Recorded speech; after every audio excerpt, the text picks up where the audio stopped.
Chapter 20. In his room, Ben packed his gym shoes and trunks into a blue zippered bag that had the Marine Corps seal stamped in white on the outside. From his top drawer, he pulled 2 pairs of sweat socks, rounded into uneven balls, stepped back toward the door, and lofted both pair of socks toward the open bag. He made one shot, missed the other, but retrieved the missed shot quickly, gave a head fake, pretended to dribble, went up with 2 defenders on him, and dunked the socks into the bag, then adjusted the zipper. "It's over for you today, hotshot," Marianne said, standing in the doorway. "What do you mean?" Ben asked. "First basketball practice. You become the golden boy today, loved by all, adored by every creep in the world. After a couple of games, I'll become known as Ben Meacham's sister. But the saddest thing of all, the really sad thing, Ben, is that there's some poor guy who's waking up this morning who thinks he's going to be first string, has planned on it for a whole year, and who doesn't even know that you're alive." "I've got to make the team first," Ben replied. "False modesty is your worst fault, big brother. You've got to learn to enjoy bragging. I love to brag. I just don't have anything to brag about." At school that day, Ben's mind wandered far from his studies and the voices of teachers. Marianne was right. Ben knew that the exile was almost over, that his term of loneliness would be shortened the first time he touched the ball in practice. Since the beginning of school, his every waking hour was directed toward that moment. In new schools, redemption came from his ability to go around anyone with a basketball. But he always worried about that first essential step, the making of the team. He worried most about his shooting, that his touch would desert him, that his fingers would stiffen, and that the coach's eye would fix on him every time he missed a shot. He had nightmares that he would take 10, 20, or 30 jump shots in the first practice and not make a single one of them. He also feared the stupidity of coaches, especially high school coaches in the Deep South, who usually regarded basketball as a bastard weak-kneed son who whined and piddled away the dark season between football and baseball.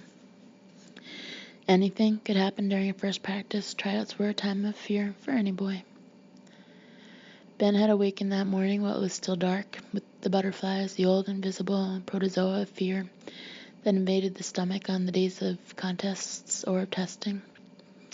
In the morning dark, he thought of what might go wrong, of why he might not make the team. The thought of being cut made him physically sick, and the butterflies moved within him with the burning wings of nausea. But no matter how he tried, he could not think of a reason why he should not make the team. For the past 8 years, on every day that it was possible, he had shot 100 jump shots a day, made 100 layups, and attempted 100 foul shots. He had once dribbled a basketball left-handed to and from school for an entire year, because he had heard Bob Cousy say that a great guard must be able to dribble well with either hand. But the biggest reason he thought he would make the team was geographical. Ravenel, South Carolina was so far removed from the proving grounds of American basketball that it seemed impossible to Ben that excellence could be found among the homegrown boys. His main concern was that some Marine kid from California or D.C. had slipped in and, like him, was biding his time until the first practice. Ben had received his training on the outdoor courts near Washington, D.C., when his father had been stationed at the Pentagon. For 3 years, from 6th to 8th grade, Ben would go to the courts adjacent to the Center Theater in Alexandria, Virginia, to learn their fundamentals from boys much older and stronger than he. For 2 years, he was humiliated, teased, and taunted as he tried to shoot over taller boys, pass through crowds of arms, or defend against athletes who considered it a gift to let Ben guard them. But he earned respect because he returned to the courts every day, no matter how severely he had been humiliated the day before. Eventually, he became a kind of mascot, and the bigger boys liked him in the way they always liked the smallest and the youngest member of their group. It was on this court that Ben learned he could dribble, that he was quick, and that he could beat others because he loved to hustle. He learned to fake and pass, to set picks, and to lead a fast break. In his 3-year apprenticeship, he learned the game. As he improved, he was called the Weasel by the other boys, and by 8th grade he was selected to play in the full-court Saturday morning games that were violent, often bloody affairs where he was accepted by the high school boys because he could handle the ball well. No one played defense on the courts. Defense was a kind of approximation. Everyone just tried to hurt the guy they were guarding once in a while to let him know they were around. Ben had seen 2 boys carried off the courts on Saturday morning with concussions. That was defense. Ben knew when he woke up on this morning that no one in Ravenel, South Carolina had been spawned on such a training ground. For on the courts of Alexandria and Arlington, as on most of the courts of the D.C. area, most of the players were black, and the swift, passionate laws Ben had learned in those years were more valuable than the tutoring he had received from any coach, even his father. And Ben knew that south of Alexandria, Virginia, white boys didn't learn anything from black boys. That afternoon, Coach Otis Spinks gathered all the tryouts. Already in the center of the bleachers, the returnees from the previous year, already assured of a place on the team, shot layups as they glanced arrogantly toward the boys in the bleachers, sizing up the group as a whole. There was hatred in their appraisal. "Good luck, rookies," one boy called out, invoking a laugh from his teammates. Ben saw that the boy was Jim Don Cooper, the linebacker and captain of the football team, and the boy who had gone steady for 3 years with Ansley Matthews. Coach Spinks stared at a clipboard while he sucked on a half-empty bottle of RC Cola. He had heard the players discussing Coach Spinks' addiction to this particular soft drink. It was claimed that he consumed 3 six-packs of RC daily, flavored with 2 packs of Lucky Strikes. His stomach was enormous, an incongruous attachment to an otherwise finely proportioned body. As the coach called names from his list of tryouts, Ben looked around and studied faces as only as his. Odd, he thought, I've never seen any of these boys, yet I must have passed them in the halls dozens of times. It gave him a feeling of camaraderie with those outcasts who had come to the gymnasium hoping to find their identity and feed on the secret bread of glory that had been denied them, who had felt isolated and banished from the main flow of student life for so long. Each boy seemed to be saying, I have a name, and a face, and a laugh, and a cry. Can you see me? Can you hear me? Ben also noticed that almost every boy quivered with excitement, hands trembled, feet tapped out nervous tattoos. The bleachers were filled up with new basketball shoes. The shoes seemed blindingly, tragically white, as fresh as wet paint. The smell of shoes lifted straight from their boxes filled Ben's nostrils. A sadness gripped him as he realized how many pairs of new shoes were bought for nothing. The bleachers in this moment were ruled by virgin shoes and wool socks fresh from cellophane. The bleachers swarmed with youth, unanchored, unpraised, and convulsed with the dreams of gangly boys and fat boys who wanted to be a part of something with a desperation that was almost palpable and alive. Then Ben listened to Coach Spinks' introductory speech. I'm a football coach, boys. Y'all should know that. I never have gotten too much to basketball because, to tell you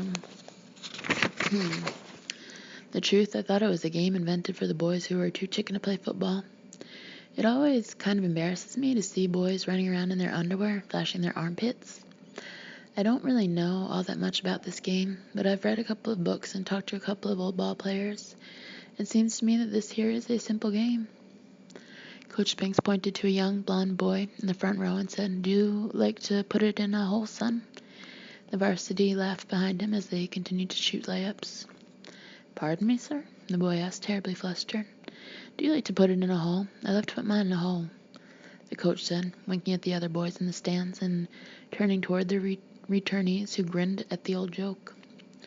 Well, that's the name of this game. The team that can put a basketball in that hole most often always wins these games. As y'all know, I got me some stud horses coming back from last year's team, so it's going to be real tough for you boys to make the team. I don't mean to discourage you now, but with 7 players back from last year's team, that means only 3 of you has a chance to get a uniform. Now, I'll give y'all a good look over, and if you can put it in the hole or pull leather off the wood, then I can always use another stud in the stable. Looking around, I don't see many tall boys in the crowd except for Mumford there, he said, pointing with his RC bottle at a skinny blond boy who sat in the same row as Ben. The boy reddened at the mention of his name. All eyes in the gym turned on him. And I know he can't rebound since I cut him for 2 years running now. Laughter resounded through the gym as Mumford rested his arms on his prominent knees and stared hard at the laces of his new shoes. Now, the first thing we're going to do after warm-ups is to see how well you boys stack up against the varsity. If you can't play with them boys out there, then you're going to have a mighty rough time against some of our opponents this year. We've got 10 games scheduled with teams from the Charleston area this year, and that's nothing but city basketball up there. Get out there on the other end of the court for layups. When I call you, line up in 2 lines at center court. We're going to play 2-on-2 for a while to see if you can put the ball in the hole. Now get your butts down there for layups. The whole crowd of boys rose and thundered off the bleachers, white shoes shining and voices raised in a high-pitched grass beneath... It's missing a page, so I don't know.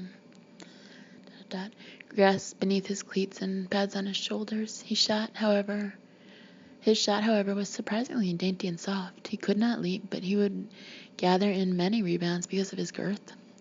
In shorts and rubber-soled shoes, he looked vulnerable and misplaced, like a Cro-Magnon man lost in the centuries.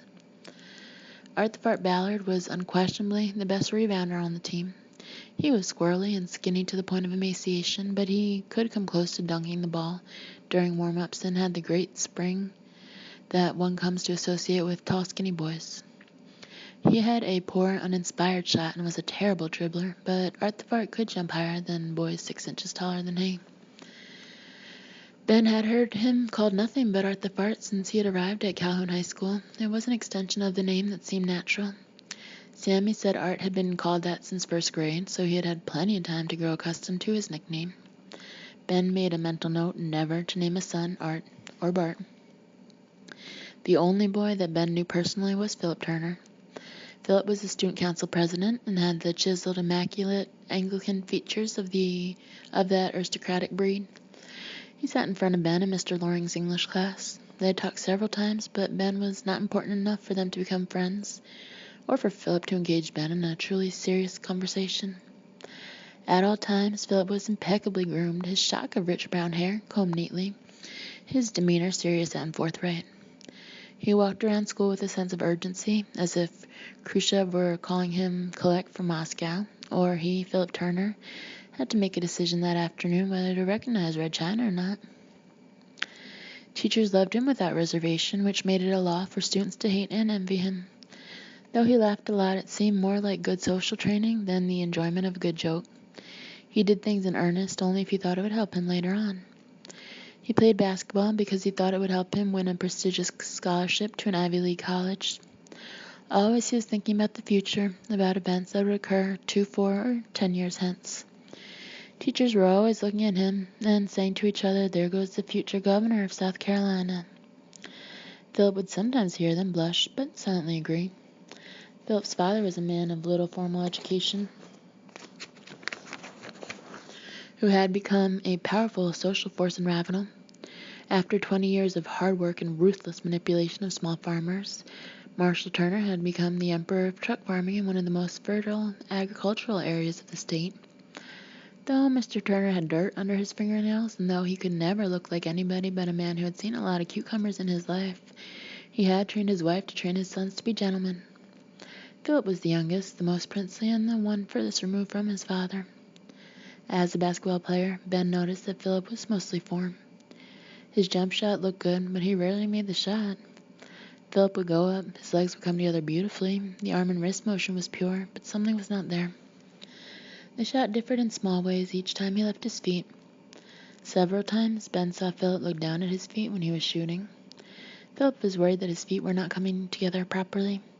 He was worried how the shot looked. He was well-muscled, handsome and proud in his uniform, but Ben saw immediately that Philip was the poorest athlete among last year's starters. He also saw that none of the other players talked to Philip at all. The whistle blew and Coach Spinks called Ben's group to the center line, where they queued up in 2 lines to wait for their chance to go against the returnees. Spinks called for Pinky and Jim Don to play defense first. The 7 members of the team came together in a circle, joined hands, then broke from the circle, cheering and confident. Pinky and Jim Don slapped hands, and Jim Don glowered at the first 2 boys in the line and sneered, "Come on, rookies."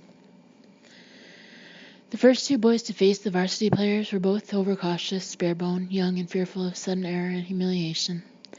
The boy on the right side in Ben's line received the ball from Coach Spinks, took one tentative, almost apologetic dribble toward the basket, then stopped and looked for his partner. Pinky was on him as soon as he picked the ball off the floor. Panicked, the boy threw the ball directly into the arms of Jim Don Cooper. The whistle blew. The two boys raced quickly to the back of the line, and the next two boys moved in to challenge Pinky and Jim Don. Through the front door of the gym, Mr. Dacus entered silently, walked to the top of the bleachers, and watched as a tall red-headed boy, painfully clumsy, forced his way all the way under the basket, where he had his shot blocked fiercely by Jim Don as soon as he made it move to shoot. The whistle blew, and it was Ben's turn. He glanced to his left and saw that his partner was the blond boy who had been cut the 2 previous years. Before Spinks threw him the ball, Ben called out to the boy, "My name's Ben. What's yours?" "Lyle," the boy answered shyly. "This ain't no social," the coach barked, hurling the ball at Ben. Ben turned toward Pinky, who was crabbing out to challenge him. The other members of the varsity were screaming, whipping themselves up into a lather now that the season had officially started, and they were strutting their skills before the newcomers. Ben watched Pinky and made no move. "Do something, boy," the coach ordered.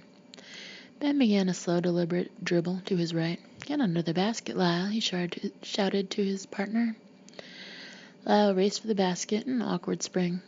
Jim Don with him every step, slowing him down with a furtive forearm shiver to Lyle's chest. "Come on, boy. We don't have but 5 years to get this practice over, and I didn't tell you to freeze the ball." Ben now had a tremendous area of the court in which to maneuver Pinky.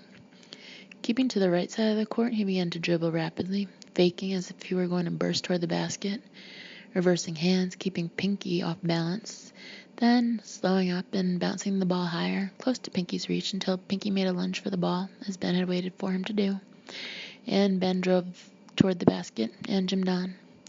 He came with speed and momentum, dazzling speed for a boy encumbered with the ball, and Jim Don moved out heavily, menacingly to stop Ben. Ben left his feet, his eyes affixed to the basket. The ball swung up in 2 hands until Jim Don rose in the air to repel the attack, the 2 bodies of the 2 boys suspended, warring in synchronization. And at the last second, Ben slipped the ball toward Lyle, who waited alone under the basket, slipped the ball under the huge arms of Jim Don, who crashed into Ben. At the same time, Lyle was making a layup with no one around him. The players in the center of the court cheered madly. Lyle almost fell on Ben as he pulled him off the floor and slapped him on the rump, his face astonished and pleased. The varsity brooded and demanded a rematch. The whistle blew. Coach Spinks took a long pull on his RC, then spat a huge portion of it on the cinder block wall. Ben saw Mr. Dacus flash him the V sign in the bleachers. Now, that was a prime example of stinkin' defense. Stinkin', stinkin', stinkin'. That was dog-do defense. Now, let's do that again. Same 4. I want to see some ass-scratching defense this time. "Hey, Coach," Jim Don said. "Let me guard this show-off rookie." "Go ahead."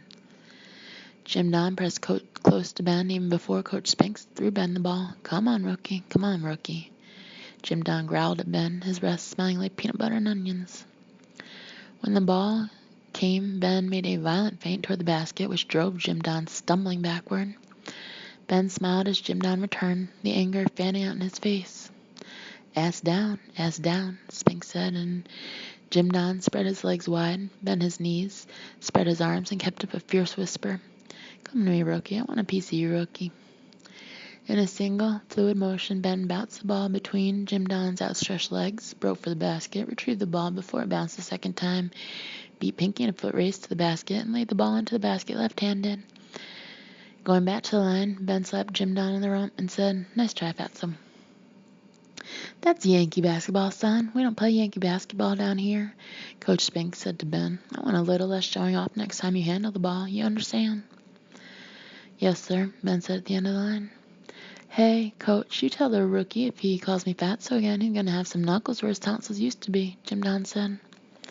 "Shut up, Jim Don, and get your butt down. I'm tired of all this dog-do defense," Spinks said, blowing his whistle. 3 days later, on a Thursday night, the final cuts were made.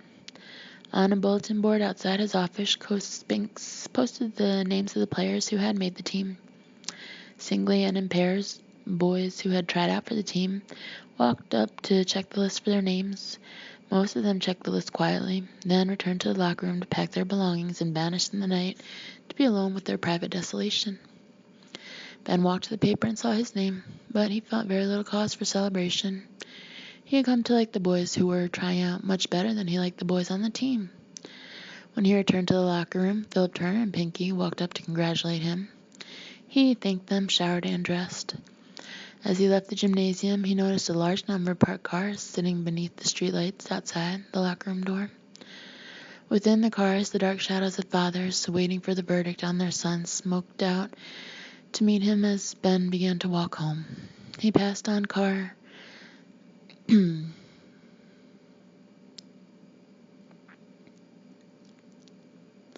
I think it's supposed to say one car, but there's a typo, where a drill instructor from the training base on Biddle Island was holding his crying son in his arms.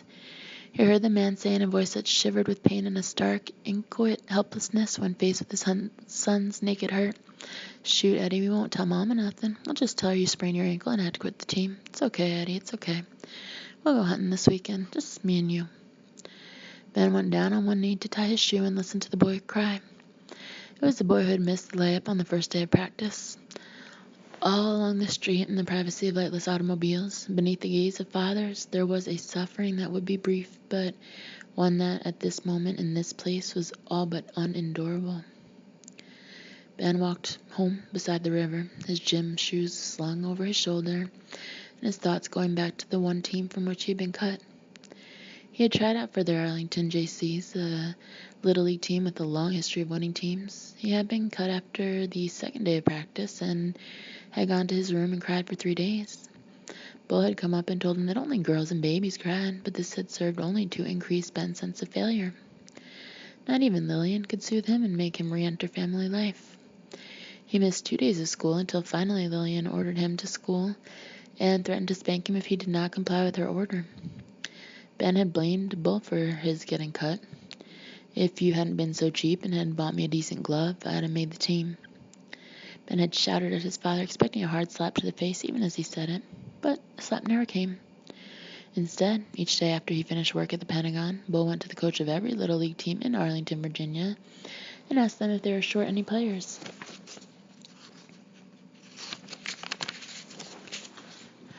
None of them were, but Bull kept looking until he finally came to the practice field below the Fairlington Apartments, where he walked up to the man who had become Ben's first coach, Dave Murphy. The next day, Ben received a phone call from a Coach Murphy who said he heard from some of his players that the Arlington JCs had cut one hell of a baseball player and that he would consider it a personal favor if Ben would come play for his team.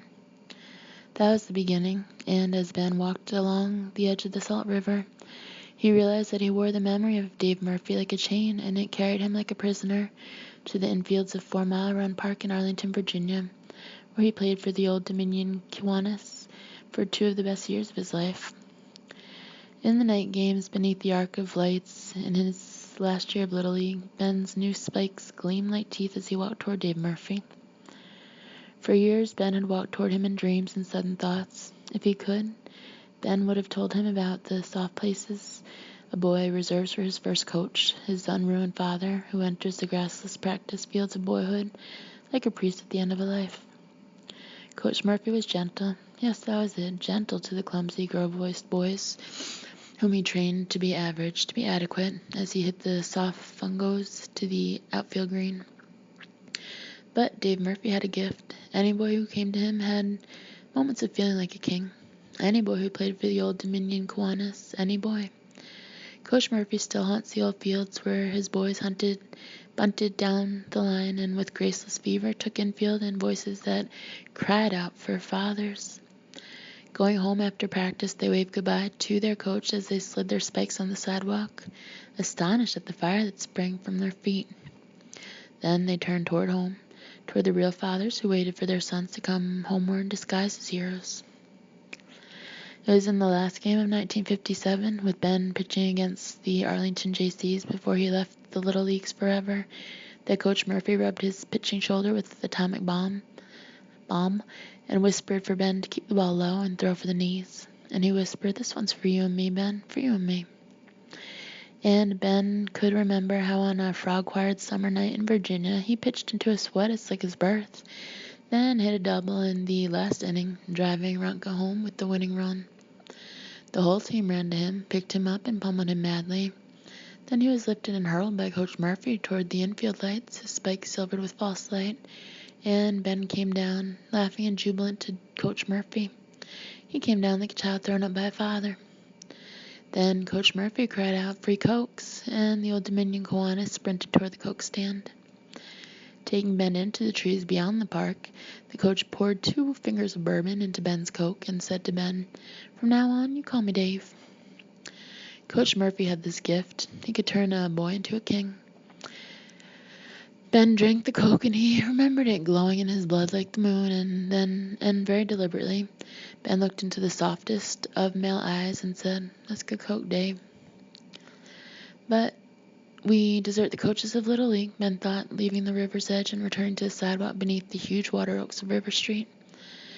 We leave them behind and we never think of them again until Ronka, the catcher, or maybe Schmidt, at first asked me if I've heard about Coach Murphy imprisoned in the most terrible room of hospitals, benched by the hardest and most silent of coaches. "Did you hear about his face?" they asked. "It was eaten clean up. They had to cut his nose and half his face off when they probed. All he has left are holes. But he wears a mask now because his mother screamed when she saw him." Old Coach Murphy, 31. The coach of the Old Dominion Kiwanis had come to this hospital, to this strange outfield, to this Old Dominion of cancer, this Old Dominion of death, coaching in the ward of the doomed. Ben went to the hospital and was sent away by nurses who said family only. And Ben had said, "But Dave was my coach." And the nurses had said family only. But they talked to him later, and Dave Murphy's wife talked to him, and they told him how it was in the last days. They said that in the last month, Dave tried to teach the other undermined men to bunt down the line at third and to steal signs from the opposing teams, teaching with fear-stunned eyes behind a gauze mask in the last inarticulate fury of coaching. While the instincts were still good, and before the slow-footed cancer partially stole the brain, as the cancer with its unstealable signs moved toward the eyes behind gauze. At the very end, they roped him screaming to his bed, screaming out for Ronka to take 2, for Schmidt to hold fast to the bag at first, and for Meacham to call him Dave. They tied him faceless to his bed, far away from his boys who cried into their pillows, who took down the dusty photos of their coach and prayed for him from the thunderstruck source of their boyhood. At last the cancer entered his brain, or maybe his soul, and far from bleachers and coke stands, far from shoestring catches and the voices of fathers behind backstops, far from the light of spikes and the sad-blooded moons of 4 Mile Run, he screamed out his death, not like a coach, but a man. What kind of world is it, Ben thought, that lets its coaches die, without his boys around him, buying him cokes, calling him by his first name and rubbing his shoulder with atomic bomb? He died without a face in a room. I never saw, without my kisses in the stained gauze, or without my prayers entering the center of his pain. But worst of all, oh God, you let him die. Let Coach Murphy die. Let Dave die. Without my thanks. As Ben passed Hobie's Grill and the alleyway where Toomer sold his flowers, he wished that all the fathers of rejected sons would go on a quest as Bull Meacham had once done, comb the fields and gyms looking for a coach who understood a tiny bit the mystery of being a boy. But in Ravenel, there was only Coach Spinks, and he didn't even understand the mystery of the double post offense. He walked until he was ascending the steps of his house. He saw his mother, Marianne, Matthew, and Karen waiting for him in the living room. Entering the house slowly, he put on a sad, mournful expression. He paused to look at them. Then, as if the effort was too much, he began to walk toward the stairs, his head bent in defeat. "What happened, sugar?" Lillian asked, her voice breaking as she prepared herself for the worst. "I heard he was a dreadful coach and a fool of a man," she continued as Ben continued to walk up the stairs. "Do tell us what happened, Ben. We're perishing." "Nothing," Ben said softly, sadly. Then looking up, he said, "Except that I made the team." And he ran to his mother, and his family screamed out their relief.